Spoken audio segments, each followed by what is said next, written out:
Today, guys, we are breaking the rules. It seems like there are too many of them in our industry. There's rules when you walk into a quilt store. There's rules when you're talking to other quilters on how things have to be. And we're gonna break them today. That way you can too. Let's get started.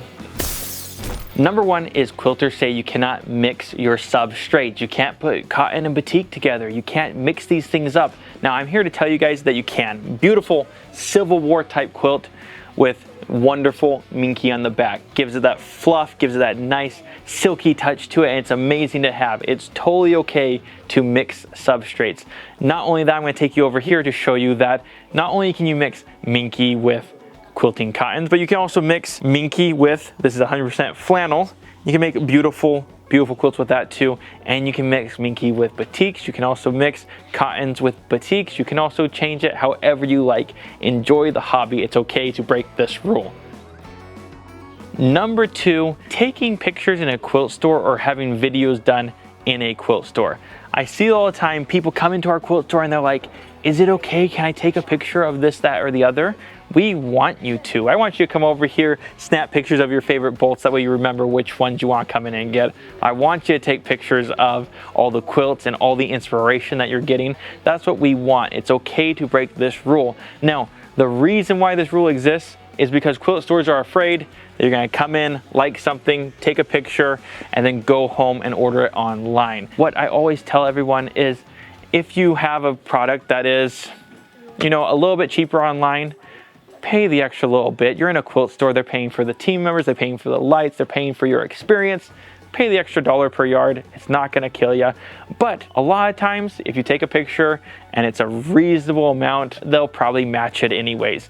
Don't feel like you can't just snap pictures of things and get inspiration. Now, obviously, be respectful to the quilt shops.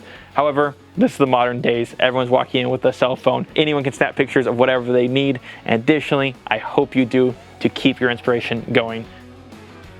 Number three, being able to open the package. Now, not everything falls into this category. You'll see that a kit has like a staple on it, or they roll these up to make sure you can't get into them and put tape on it and all that kind of stuff. I want you to have the information. It is totally okay. Obviously, ask the quilt store to pop these things open and be able to read through a pattern, look at the size measurements, all those kinds of things. And additionally, with patterns especially, there's a lot of times that you read it and it says it needs 21 fat quarters. I want to make it a little bit different. You want to be able to read the pattern to see how it works. You're able to do that, and it's a rule that should be broken all the time. I want you to feel comfortable about your purchase and that you understand what you're purchasing. 99% of the time when you ask, they say, absolutely, we want you to get inspired and enjoy this amazing craft. Number four, you can only use a particular kind of thread in your sewing machine, whether that be Aurifil, Riley Blake, Isacord, or Gutermann.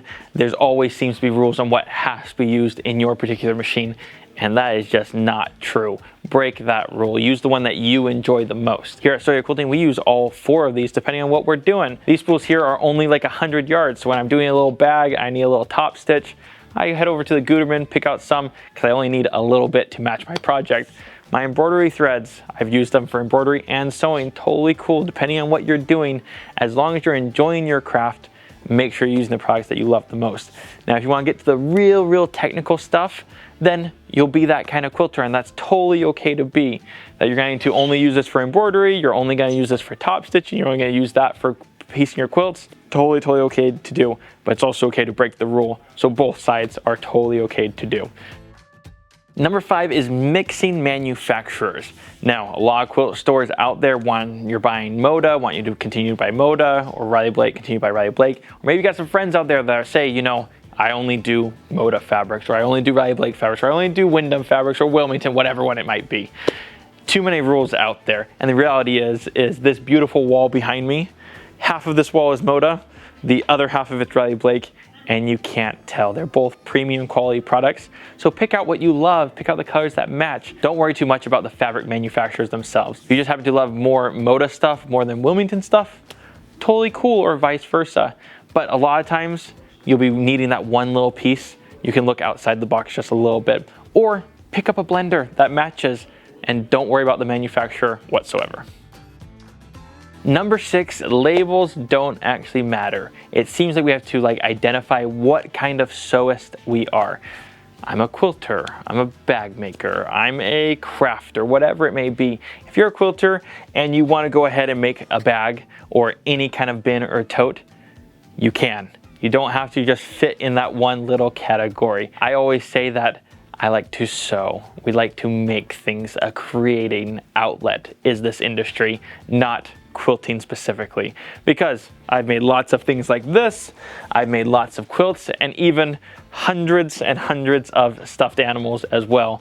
It is all part of the fun, and learning more and more each and every day is what makes this industry so amazing. So make sure that you go outside your comfort zone and don't just say, I'm just a quilter. You are so much more. Number 8, and this is a rule that we broke so that you guys don't actually have to, which is they said you can't cut your own pre-cuts. So what we did, we bought a pre-cut machine. That way we can cut layer cakes, jelly rolls, charm packs, and the one that we know and love, Vegas strips. You don't have to limit yourself when you read that pattern where it says jelly roll that you have to go out and buy another jelly roll. You can cut something out of your stash, you can use up your scraps, you can do so many other things there. Don't read them literally, any of these patterns, because they can be changed and made yours, which is what the name of the game is in this industry. And also guys, we love this machine. It's a rule that we broke, and we are never going back because of how awesome it is to be able to cut our own pre-cuts in-house. The 9th rule is that you are at a certain stage in your quilting journey and there are certain steps that you have to make. It's not true. Break that rule right out the gate. If you're a beginner and you want to do long arming, totally cool. Buy a machine, try it out at your local quilt store, whatever it is. That's amazing that you're progressing. You know what? I know a lot of people out there that have top of the line sewing machines that only do a straight stitch. It's what they love. It's what they enjoy. They like having the nice machine, but they're only gonna do a straight stitch. It's okay to be at whatever level you are at, and it's okay to try out all the new things and not be held back by the beginner title or advanced beginner or even the advanced title. I know a lot of people that are super advanced in one thing that are still beginner in another. It's okay to experiment and go out of your comfort zone, whether that be long arming, harder quilts, embroidery, anything out there. It's totally okay to break the norm, and if you're just starting out, to try this, try that, do this, do that. It's totally okay. On to the last one, number 10. Things, especially your quilts, have to be perfectly sewn. You look at a quilt, they look amazing, and even on this quilt here that we've made in-house, come look a little closer and you're gonna see my points are off. Not everything is perfect. This industry isn't perfect. That's what makes this industry human. It's what makes it real. It's what makes it handmade. If it was perfect, we could buy it at Walmart, right? It's not about being perfect. It's about enjoying the craft, loving the hobby, and additionally making it yours. So that way, if one of these little squares here is off or one of those is a little bit wonky or whatever, it's what gives it its personalization of you into the quilt. With that guys, we hope that you enjoyed today's video and we hope that you break all of these rules. Enjoy this industry, enjoy the craft. And if you liked this video, hit the like button, subscribe to the channel if you're new, and don't be afraid to share it with your friends. As always, if you see anything in these videos, down in the description below, there is a link leading you to soyaquilting.com where you can purchase anything that you've seen in this video. And also, while you're down there, let us know if there's any other rules that you think should be broken, and we might do a part 2 to this video. Thank you so much for watching. We'll see you on the next one.